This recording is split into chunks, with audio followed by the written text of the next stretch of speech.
प्रिय विद्यार्थियों, BCom part 1 business law.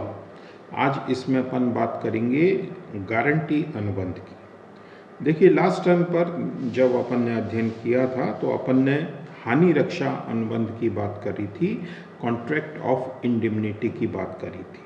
हानि रक्षा अनुबंध में अपन ने देखा था जैसे बीमा या इंश्योरेंस जो है वो हानि रक्षा अनुबंध के तहत आता है, यानी एक पक्षकार दूसरे पक्षकार को हानियों से बचाने का वचन देता है। अब उसी से मिलता जुलता एक जो है वो गारंटी अनुबंध होता है। तो गारंटी अनुबंध क्या होता है, किसे कहते हैं, आदि के बारे में आज अपन चर्चा करेंगे। देखिए, गारंटी अनुबंध एक ऐसा विशिष्ट खास प्रकार का अनुबंध है जिसमें एक पक्षकार किसी तीसरे पक्षकार की त्रुटि या गलती की अवस्था में दूसरे पक्षकार को उसके वचन पूर्ति की या उसकी त्रुटि की पूर्ति करने का वचन देता है। यानी एक पक्षकार तीसरे पक्षकार की त्रुटि की अवस्था में दूसरे पक्षकार को वचन पूर्ति या त्रुटि की भरपाई करने का जो वचन दे रहा है उसको गारंटी अनुबंध कहते हैं। तो गारंटी अनुबंध एकमात्र एक ऐसा अनुबंध है जिसमें पक्षकारों की संख्या 2 के स्थान पर 3 हो जाती है। यानी गारंटी अनुबंध में हमेशा 3 पक्षकार आपको देखने को मिलेंगे। गारंटी अनुबंध का सबसे सीधा या आसान उदाहरण आप ये याद रख सकते हैं कि एक व्यक्ति ने, मान लीजिए, बैंक से लोन लिया, ऋण लिया, और उस ऋण पर एक व्यक्ति ने अपनी गारंटी प्रदान करी। तो देखिए, यहाँ 3 पक्षकार हो गए। एक तो बैंक हो गया जिसने ऋण प्रदान किया है, दूसरा पक्षकार जिस पक्षकार ने ऋण लिया है वो पक्षकार हो गया, और तीसरा वो व्यक्ति जिसने गारंटी प्रदान की है। गारंटी किस रूप में होती है? गारंटी इस रूप में होती है कि यदि ऋण लेने वाला व्यक्ति, ऋण लेने वाला पक्षकार अपने वचन को पूरा नहीं करेगा तो उसके स्थान पर मैं उसका वचन पूरा कर दूंगा। तो यही बैंक में गारंटी देने वाला कहता है कि साहब, अगर इस व्यक्ति ने लोन का पेमेंट नहीं किया तो इसके स्थान पर लोन का पेमेंट मैं कर दूंगा। तो इसलिए देखिए, यहाँ 3 पक्षकार हो गए। बैंक हो गया, जिसने लोन लिया वो पक्षकार हो गया, और जिसने गारंटी प्रदान करी वो पक्षकार हो गया। अब इन तीनों पक्षकारों के यदि अपन नाम देखें कि इनको हम किन किन नामों से जानते हैं, तो बैंक जिसने लोन दिया है उस पक्षकार को हम ऋणदाता पक्षकार के नाम से जानते हैं। यानी जिस पक्षकार को गारंटी प्रदान की जाती है वो पक्षकार ऋणदाता पक्षकार कहलाता है। दूसरा पक्षकार जिस व्यक्ति ने लोन लिया है बैंक से, वो पक्षकार जो है वो मूल ऋणी के नाम से जाना जाता है। बैंक ने एक्स को लोन दिया तो बैंक जो है ये तो ऋणदाता पक्षकार हो गया, और एक्स ने लोन लिया है तो एक्स जो है वो मूल ऋणी पक्षकार हो गया, जिसको अपन प्रिंसिपल डेटर के नाम से जानते हैं, और ऋणदाता जो है वो क्रेडिटर के नाम से जाना जाता है। और तीसरा पक्षकार जिसने गारंटी प्रदान करी है, देखिए, गारंटी प्रदान करने वाले पक्षकार को अपन प्रतिभू पक्षकार के नाम से जानते हैं, यानी जिसको अंग्रेजी में अपन श्योरिटी के नाम से जानते हैं। तो इस तरह से 3 पक्षकार हुए गारंटी अनुबंध के।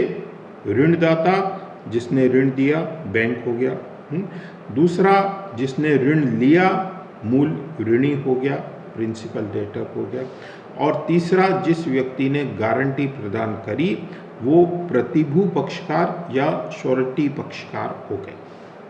तो इस तरह से गारंटी अनुबंध में हमेशा 3 पक्षकार हमको देखने को मिलते हैं। अब ये तो उदाहरण से अपन ने समझा कि बैंक ने एक व्यक्ति को ऋण दिया और उसके संबंध में गारंटी प्रदान की गई। अब जरूरी नहीं है कि केवल ऋण के संबंध में ही गारंटी अनुबंध हो। इसके अतिरिक्त गारंटी अनुबंध जो है वो और भी कई स्वरूप में हमको देखने को मिल सकते हैं। जैसे एक व्यक्ति, मान लीजिए कोई व्यापारी है, वो उधार माल बेचता है, तो खरीदने वाला पक्षकार जो है वो उसके पैसा का भुगतान कर देगा, उसके संबंध में भी गारंटी हो सकती है। तो माल बेचने वाला जो है यहाँ पर, वो ऋणदाता पक्षकार की भूमिका में आ गया। जिसको उधार माल बेचा गया वो मूल ऋणी की भूमिका में आ गया, और जिस पक्षकार ने गारंटी प्रदान की वो प्रतिभू पक्षकार हो गया। इसी तरह से गारंटी अनुबंध जो है वो किसी व्यक्ति के आचरण, उसके व्यवहार, उसके चरित्र आदि के बारे में भी हो सकता है।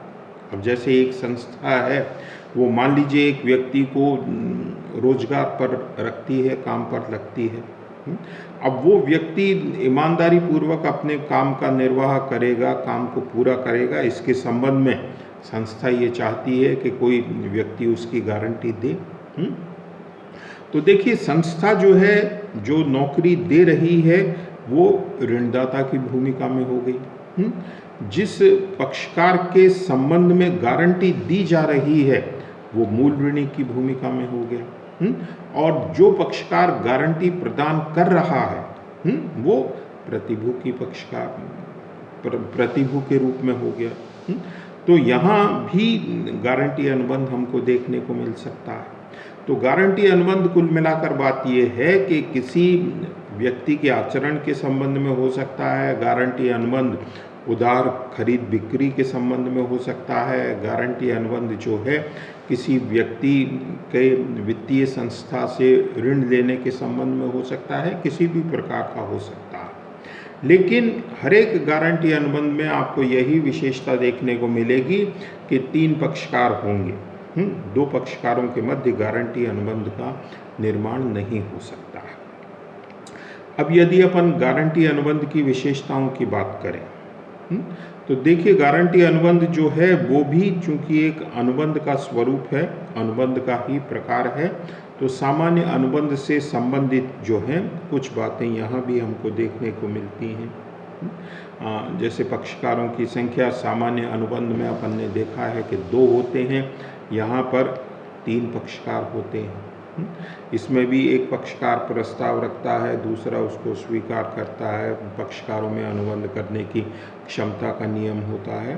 तो हालांकि इस नियमों में आगे अपन देखेंगे कि थोड़ा सा अंतर हमको देखने को मिलता है, वैधानिक प्रतिफल वाली बात है। तो ये सामान्य से लक्षण जो हैं वो यहाँ भी हमको देखने को मिलते हैं। जहाँ तक अनुबंध करने की क्षमता का प्रश्न है, तो उसमें देखिए, सामान्य अनुबंध में तो अपन ने देखा है कि दोनों पक्षकारों में अनुबंध करने की क्षमता होनी चाहिए, लेकिन गारंटी अनुबंध में जो मूल ऋणी है, यानी जिसके संबंध में गारंटी दी जाती है, उसमें अनुबंध करने की क्षमता अगर नहीं हो तो भी वैध अनुबंध का निर्माण हो सकता है। क्यों हो सकता है?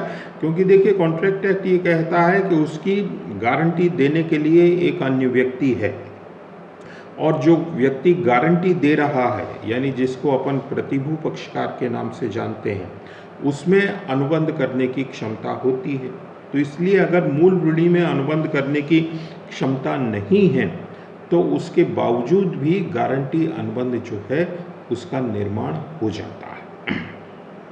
फिर गारंटी अनुबंध जो है उसमें पहला दायित्व, प्राइमरी रिस्पॉन्सिबिलिटी जो है वो मूल ऋणी की ही मानी जाती है। मूल ऋणी से मतलब है, जैसे बैंक वाले उदाहरण में अपन ने देखा कि जिस व्यक्ति ने बैंक से लोन लिया है वो व्यक्ति मूल ऋणी है। तो गारंटी अनुबंध में पहली जिम्मेदारी, पहला उत्तरदायित्व किसका है? मूल ऋणी का ही है। यानी बैंक ने अगर एक्स को 1 लाख रुपए का लोन दिया है तो ऋण चुकाने की जिम्मेदारी, ऋण चुकाने का दायित्व जो है वो एक्स का ही माना जाता है। उसी की प्राथमिक जिम्मेदारी है कि वो ऋण का पेमेंट करे। अगर वो ऋण का पेमेंट निर्धारित समय पर नहीं करता है, केवल और केवल उसी अवस्था में जो प्रतिभू है, गारंटी देने वाला पक्षकार है, उसका दायित्व आरंभ होता है। तो तो इसीलिए हम ये कहते हैं कि गारंटी अनुबंध में प्रतिभू का दायित्व जो है वो हमेशा गौण होता है, सेकेंडरी होता है। ऐसा नहीं है कि बैंक जो है वो एक्स को लोन दे और उस लोन का पेमेंट गारंटर यानी प्रतिभू पक्षकार वाई सीधा करे, ऐसा कभी भी संभव नहीं हो सकता है। पहले मूल ऋणी को भुगतान करना है और मूल ऋणी यदि असफल हो जाता है तो उसी अवस्था में प्रतिभू पक्षकार जो है उसको हम भुगतान के लिए कह सकते हैं। तो प्रतिभू का दायित्व जो है वो हमेशा गौण होता है। अब प्रतिभू का दायित्व कब आरंभ होता है, तो उसका सीधा सा नियम यही है कि जब मूल ऋणी अपने दायित्व का पेमेंट करने में असफल हो जाता है, उसी समय से प्रतिभू का दायित्व जो है वो आरंभ हो जाता है। यानी जब तक मूल ऋणी असफल न हो, जब तक प्रतिभू का दायित्व जो है वो आरंभ नहीं माना जा सकता है।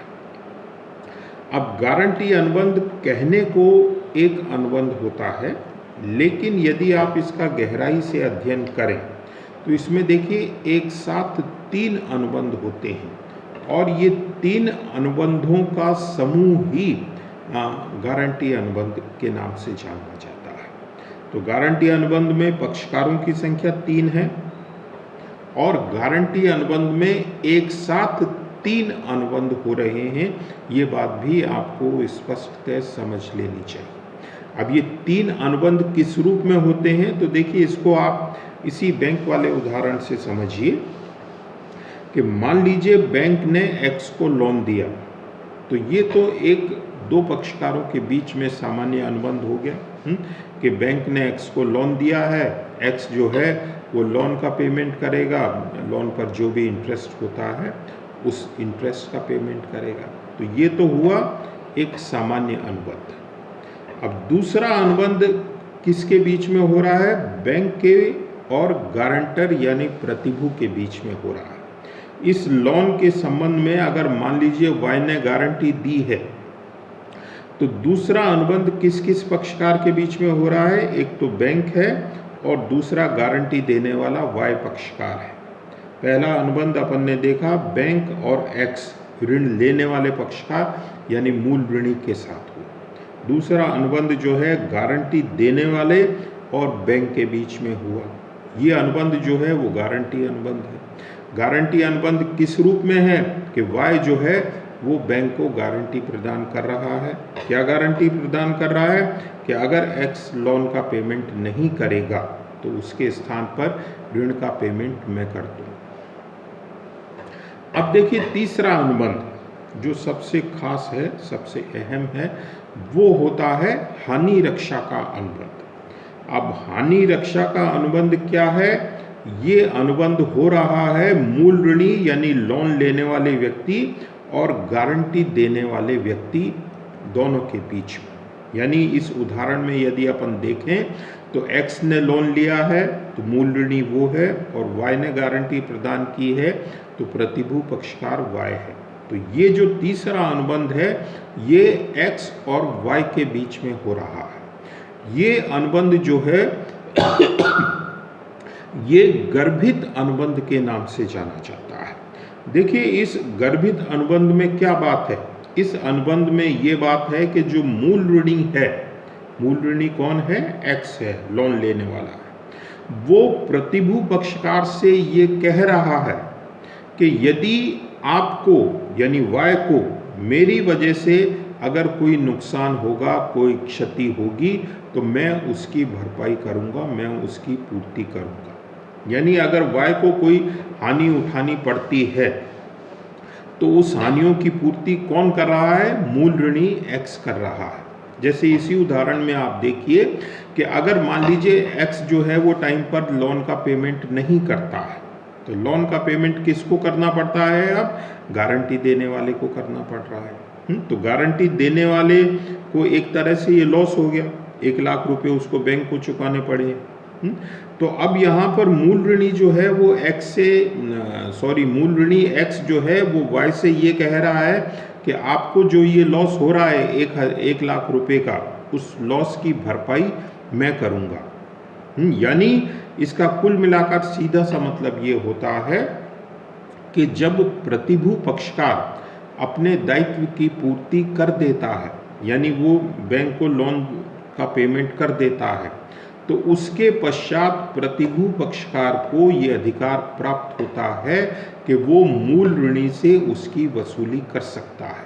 यानी वाई ने जब बैंक को पेमेंट कर दिया तो अब वाई को ये अधिकार प्राप्त है कि वो उस राशि यानी 1 लाख रुपए की राशि एक्स से मूल ऋणी से प्राप्त करने का अधिकार रखता है। ये अधिकार उसको कानूनी रूप से प्राप्त हो रहा है। यह कोई आपस में दोनों पक्षकारों ने कोई इस संबंध में चाहे कोई बात करी हो या नहीं करी हो, इससे कोई लेन देन नहीं है, लेकिन प्रतिभू को ये अधिकार जो है वो चूंकि कानूनी रूप से प्राप्त होता है, तो इसीलिए हम ये कहते हैं कि ये जो अनुबंध है ये हानि रक्षा का अनुबंध है, जिसमें एक तरह से जो मूल ऋणी है वो प्रतिभू को हानियों से बचाने का वचन दे रहा है। यानी ऋण लेने वाला व्यक्ति मानो ये कह रहा है प्रतिभू से कि यदि आपको मेरी वजह से, मेरे कारण से कोई लॉस होगा तो मैं उसकी भरपाई करूंगा, उसकी पूर्ति करूंगा। तो इस तरह से एक हानि रक्षा अनुबंध, एक गारंटी अनुबंध जो है उसमें एक साथ 3 अनुबंध हो गए। बैंक और एक्स के बीच में सामान्य अनुबंध हो गया, बैंक और गारंटी देने वाले के बीच में गारंटी अनुबंध हो गया, और मूल ऋणी और प्रतिभू दोनों के बीच में हानि रक्षा का अनुबंध हो